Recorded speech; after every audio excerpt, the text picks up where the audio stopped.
एक आदमी था जो पैसे से ताजिर था, बोले तो बनिया। अब वो कोई भी सौदा बेचता था तो काटा मारता था। 100 ग्राम 50 ग्राम जो भी है वो बचा लेता था। अब वो परेशान था, कोई इतना बिजनेस, इतना काम था उसके पास, और उसकी रोजी में बरकत नहीं होती थी। उसका पैसा बचता नहीं था, इतना काम था फिर भी आता पैसा बचता नहीं था। तो किसी से अपने दोस्त से बताया कि यार हम परेशान हैं, ऐसा ऐसा है, हमारे पास धंधा है, हर चीज़ है, तो हमारी बरकत नहीं हो रही है। तो दोस्त ने बताया एक आलिम साहब को, कि एक आलिम है, आप उनके पास चले जाइए और उनसे बात रखिए, ऐसा क्या बोलते हैं। तो फिर पूछते पूछते करके जाते हैं वो आलिम के पास। तो आलिम साहब से बोलते हैं कि यार हमारे पास काम तो बहुत है। तो आलिम साहब बोलते हैं कि आप बराबर तौला करो। तो बोलते बराबर तौला करो, समझ जाते हैं कि इनको मतलब तो इल्म है, कि जो बोल रहे बराबर तौला करो।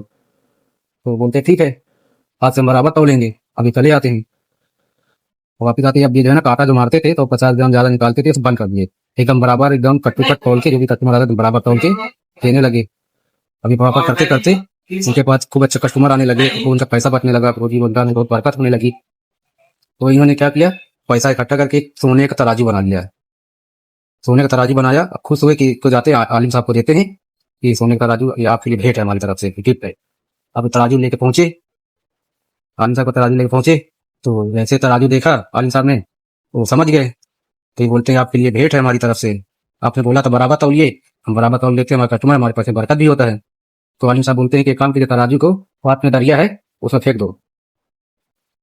तो अब ये एकदम टेंशन में आ गए कि हैं आलिम साहब की सोने के तराजू में भी बोले दरिया में डाल फेंक दो।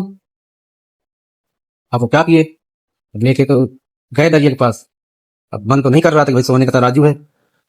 तो सोचे कि चलो आलिम साहब की वजह से तो आया ही है, अब उन्होंने बताया तो बराबर तौलो, उनकी वजह से तो धंधा बरकत तो आया ही है, जाने दो। अब वाली वजह से बोलते वही ऐसे ही करेंगे। तो फिर वो तराजू नदी में फेंक देते हैं, दरिया में फेंक देते हैं।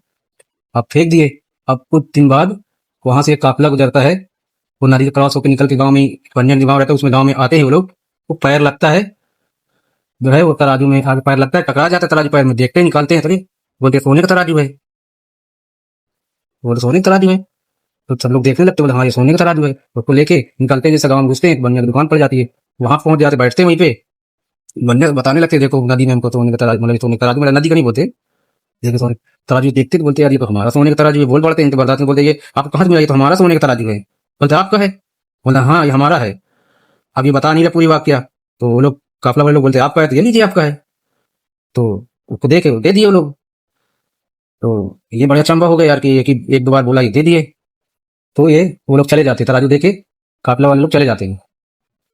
तो अब ये तराजू लेके भागते भागते, ये तराजू लेके भागते सीधा आलिम साहब तक पहुंचते हैं। तो आलिम साहब तक पहुंचते हैं तो आलिम साहब देखते हैं कि हाँ तो तराजू मुस्कुराने लगते हैं। तो बोलते हैं कि आलिम साहब, हमने आप जैसा बोले थे नदी में फेंक दो, हमने इसको नदी में फेंक दिया। तो पूरा वाकया बताते, काफिला जो निकले वो हमारी दुकान पे लेके आ गए, हमने बोला ये तो हमारा तराजू है।